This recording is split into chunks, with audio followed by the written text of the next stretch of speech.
reflecting off of this giant window. But they're there. A question I get incredibly often, and for good reason, because I talk about food a lot, especially on my Substack and all throughout my blogging years, all throughout my experience on Instagram, because I have always eaten healthy. I've been an athlete my entire life, but 7 years ago when I was diagnosed with Hashimoto's, which is an autoimmune disease, I had to completely overhaul my eating, and now I have 4 kids, 3 of whom have a gluten and a dairy allergy, and then my husband is vegan. So cooking is a huge part of my life. Eating healthy is one of the top priorities in my life, and even though people, it's kind of rare that I find someone who has my exact scenario where they need vegan recipes and also paleo recipes for me and gluten and dairy free recipes for my kids. So we all have a different level of what we can have, what we can't have, what we prefer, and I have to make it work because I'm a work from home mom and I'm not a short order cook. I'm not a chef. I do love to cook and I have kind of made it my job, but that is turned into the reason I get this question most often is, can you just tell us what you eat in a day, or can you tell us what your kids eat in a day? So I figured I would take you through a day of eating. Now this is a unique day of eating because it's a Saturday. So I'll definitely do this more often. I look forward to creating these more often, but Saturday is my sleep-in morning. My husband and I for years, I want to say 6 years now, or maybe 5, have implemented this system where on Saturdays I sleep in and on Sunday he sleeps in. And by sleep in, it just means we have the morning. I just have a free morning. I don't sleep in. I don't have the capability anymore to sleep in. Honestly, I'm broken in that way. But I can wake up, go take a long leisurely workout, go for a nice walk, lay in bed and work, do nothing, watch Father of the Bride. I can do whatever, but it's just a free morning. And his is, he definitely took one for the team because his is on Sunday and we go to church on Sunday. But he still gets a morning where he's just in the room until it's time to leave for church. And so again, that's what's happening today. I'm truly obsessed with this right now. First of all, obsessed with the cup. Second of all, this protein decaf latte has been such a game changer for me. I'm a tea drinker through and through because with Hashimoto's you can't have caffeine. I've also just been weirdly affected by caffeine. I strictly get a migraine. It's not like I get a jolt of energy, nothing, just a migraine. So I've always avoided it, but I do love, of course, who doesn't love the smell of coffee? Who doesn't love the experience? So if you saw, it's mostly oat milk and it's mostly a little splash of creamer, but that decaf deliciousness makes my morning. So I've already had my water, I've already had my medication, my thyroid medication, and typically the next step for me would be to go work out and then have some food and then have a coffee. Not gonna lie, on this slow Saturday, I just wanted to skip it all, go straight for the coffee, and that was exactly what I needed.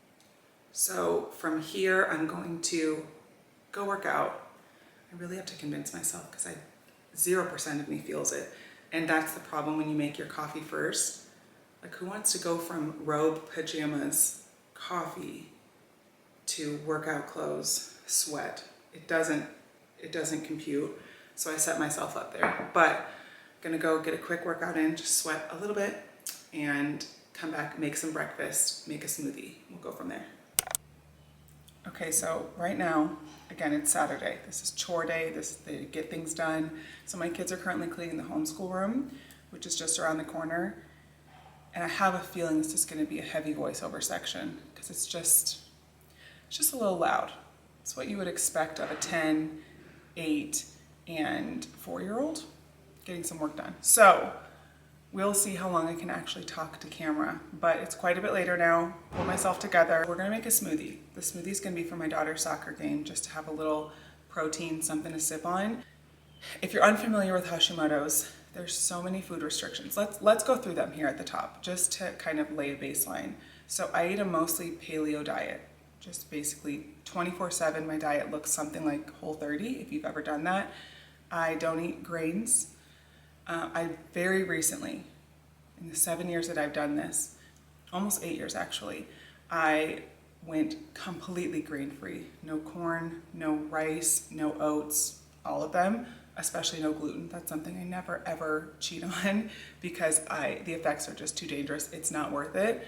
I will likely never in my life reintegrate gluten, and I'm totally fine with that. But there are some grains like rice and oats that people reintroduce years down the line when they've kind of done some gut work, done some healing, and they've had great success with it. I was trying to get a slice of that life because your girl loves nothing more. There's few things I miss more. Okay, that's a long list. I won't get sidetracked down that little path, but I love rice. I love rice. I miss rice so much. I haven't had a bowl of rice, just like actual real life rice, since I found out about Hashimoto's. So again, 7 years, but big but. At the end of last year, I started reintroducing rice ingredients, like pad thai rice noodles and rice cakes, just to kind of see where we were at. I did go a little fast and furious there and paid some repercussions, but I feel fine with them every now and then. That's kind of where I've landed. Like, it's okay every now and then. And then oats, I've reintroduced pretty much completely, and that was the biggest gift. Oh my goodness, I just missed oats so much. I love oat milk. I love a very specific type of oatmeal. I can only eat my own oatmeal because I'm a little picky like that. But I love my oatmeal, and just being able to have things with oats in them, like making paleo cookies with oats or using oat flour for the base of pancakes, game changing, like opened my life back up. So dairy is off limits basically for our entire family. And another really important thing is refined sugar. Refined sugar is just basically white sugar or maltodextrin, any sugar that's man-made or refined, you know. I guess the title really gives that one away. So instead of eating white sugar or those sort of like fake sweeteners, I will have maple syrup, honey, coconut sugar. Dates are a great sweetener, and those are kind of my best friends. So I think that's my diet summed up mostly. Today's food is just how I'm eating right now, which is paleo, back to regular life. And this smoothie that we're gonna make, that I'm bringing to my daughter's soccer game later. So I'm gonna have breakfast now, just making this because I don't wanna come back in the kitchen, is going to be my nut butter. It's just a little bit ridiculous. Nut butter and jam smoothie. Could just call it PB&J, but it's really stuck, the nut butter and jam thing. I'll walk you through everything that's in it because I try to pack as many vitamins and nutrients into my smoothies as possible, and I follow, to the best of my ability, the Be Well by Kelly method, which is the Fab 4 smoothie. And so you want a fiber, a fat, a protein, and a green in every meal. And if you can at least get it in your smoothie every day and you know you can kind of tick that box, it feels so good. So like, why not? I'll show you how I make this based on that method, and just kind of, you can watch me work here. This is the protein I swear by. It's by Kelly LeVeque herself, the creator of the Fab 4 smoothie method. And if you can get your hands on this, it's on Amazon now. I'll link it in the description box. I'll link everything in the description box. But this is a game-changing protein, because if you eat a paleo diet or you have an autoimmune disease and you have restrictions on what kind of sweeteners you can have, how your body tolerates dairy, so many proteins, especially vegan proteins, tear me up, like completely tear me up. And I cannot use my husband's protein.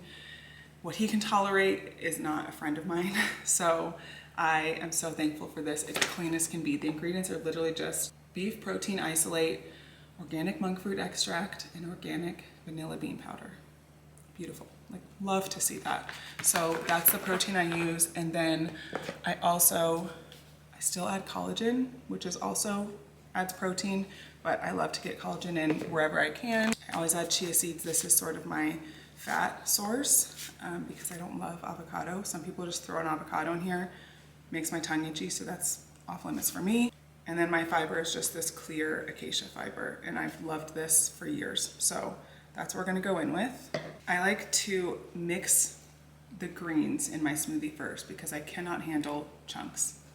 Can't do it. So I put, today it's gonna be spinach, but it's usually kale. I think I'm gonna add some oat milk and some water. This milk is my go-to milk because it's the cleanest that I've ever found. Once you get to the point where you're using this, you don't need, you look for very little in milk. It's mostly water. So I mix it mostly with water to start with, because what's the point? It's not going to get much creamier, and I won't waste this very expensive milk, but just a little dab. And then I'm going to add my protein, all of my powders to this, so everything is super well blended and not clumpy, and then we'll do the fruit last. Okay, it's looking a little swampy. It's not looking delicious, but we'll get there. At this point, I'll add a date, which I can't stand raisins. I can't eat a date on its own, but I do appreciate the sweetness it adds. Hey, babe.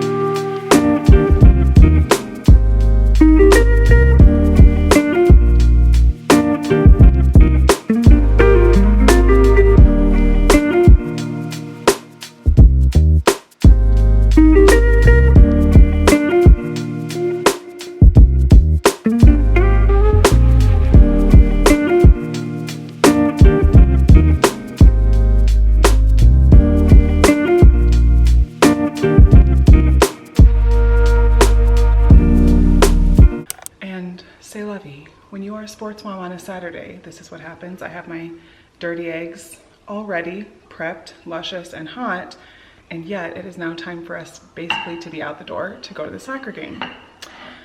And I don't have any food prepped, and it's lunchtime, so I'm gonna have to quickly whip up some sandwiches, get those packed and prepped, put in this Tupperware, go wake up the baby, make sure everyone went to the bathroom, get out the door. We'll do a little speed prep here.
We are packed, we are ready to go. I got this lunchbox for Oshim ago when he was working on this house, and he was the project manager and was here basically every single day for 3 years. Truly one of my best purchases ever, especially Amazon purchases. Look how big this is. You're kidding me. Kidding me. It is gargantuan, has so many pockets. You can put little water bottles on the side, fill it with ice packs. We use this probably for every single game that we go to, and he still uses it when he's working outside the house. Highly recommend. But the lunch is packed. I've got about 5 minutes to tidy up from this disaster. Still have not eaten my eggs. I'm gonna devour those, get out the door. Hello, it is the next day. This was supposed to be what I eat in a day, but I'm a couple days out from my period.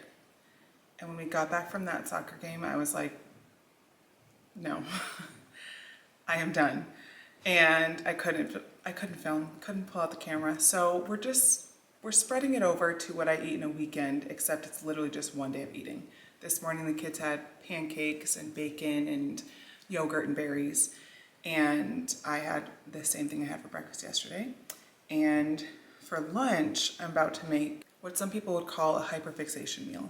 It's the lunch that over the past year when I was on my AIP restrictions, and again, I won't go back through that, but The restrictions are so intense that if you try to come up with something new to eat all the time, the decision fatigue is overwhelming. It's completely overwhelming. And so I decided this would be my decide once meal. And I have cassava tortilla tacos with ground turkey cooked with siete taco seasoning and some form of side almost every day. I kid you not, I must have had that 300 times last year for lunch. And yes, there's a world where it's like, no, you need to diversify your protein and diversify. I understand, I do. But that was survival, and I'm still in that phase. So my main job multiple times a week is to do this. Prep my turkey so that when I have time to just sit down for a minute or stand at the counter for a minute, this is good to go, and I don't have to, when this is not in the fridge, lunch is almost impossible for me. So this is my job. I prepped this yesterday when I came home from soccer. So we're gonna start with that. I'm going to cook these up in a pan with no oil. I just throw them, cook them on each side for maybe 10 seconds. And then this is the key. This makes everything heavenly. This is the Date Lady sauce, and the ingredients are dates, apple cider vinegar, garlic powder, sea salt, crushed red pepper. I love her. Because I couldn't have any pepper of any kind, I couldn't have this for almost all of last year. So I've been putting this in my veins essentially since I did AIP, and I love being reunited with her. Now, my other weekend job, also all my kids are playing outside that door, so if you can hear them, my apologies. My other weekend job is usually to make a big pasta salad of some kind so that when my kids are homeschooling on Monday, Wednesday, and Friday, and they're saying, what can I eat? And I don't feel like making something fresh. This only gets better in the fridge. It doesn't last super long because they all devour it, but I will make a Greek pasta salad today. So I'm gonna try to get this prepped, get the noodles cooking, and throw together some tacos, and you can just come along for that, right?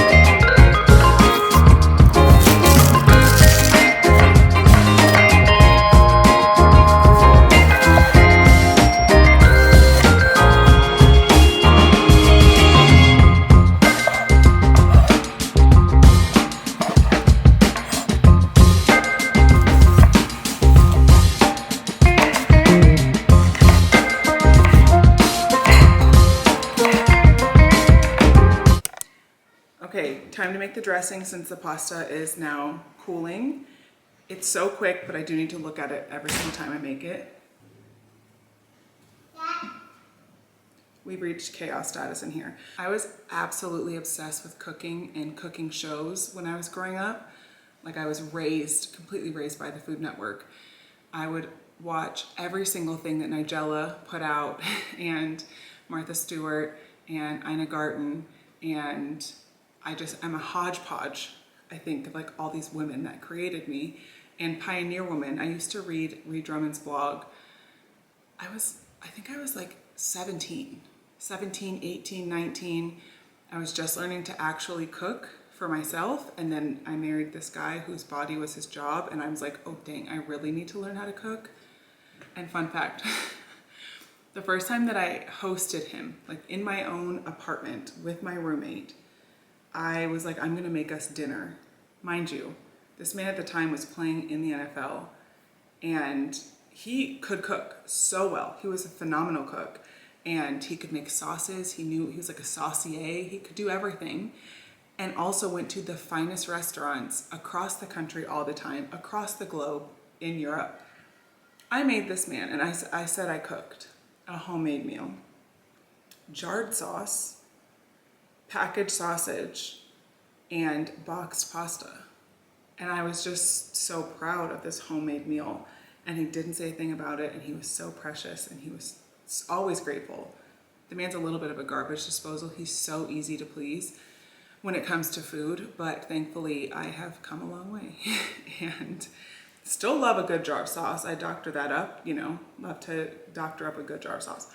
But the amount of times I use the word homemade, like, you know, when people are like, for dinner I made homemade rolls with homemade spaghetti and homemade sauce. It's like, you made a meal, it's okay. You don't have to sprinkle the homemade all over the place, it's fine.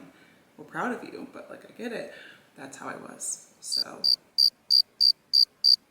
all of that to say, Ree Drummond taught me the method where you make all of your dressings and sauces in a mason jar, and I continue to do that because you can just twist the cap on, shake it, put it in the fridge forever, and I make a sauce or a dressing every single day. Every single day. So these get a ton of use. You obviously can use anything, but this is me. What, like 20 years later that I've been doing this? Okay, not 20, 15. Yeah, 15. Oh, and the other best part about using a mason jar is that they have a little measuring thing here on the side. Like, are you kidding me? What could be better? You don't have to dirty anything. And also I eyeball every single thing. It's a dressing. It's not that serious. If we're baking, that's a different story. Eyeball everything, add more of what sounds good, add less of what sounds bad, and just use this little handy dandy measuring cup right here.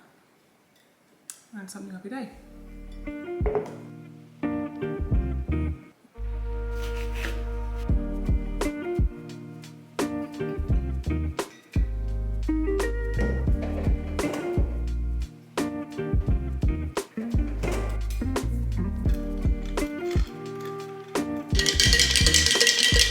Now we're just going to do a quick assembly and praise God, because the way that my children are asking, it's as if I haven't fed them in years. So they're ready.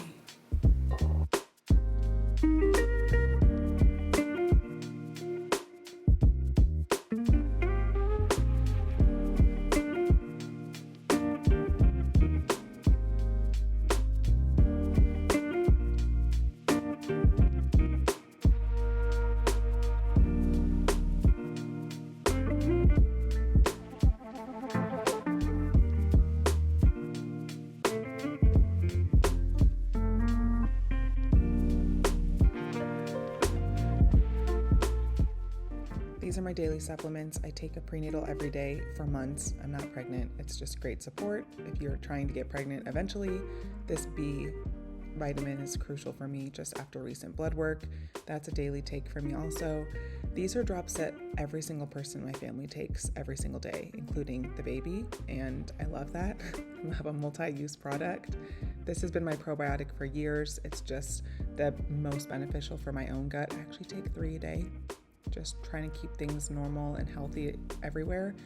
This adrenal lover I was sort of prescribed when I was having gut health issues, along with this next one called Microbe Slayer.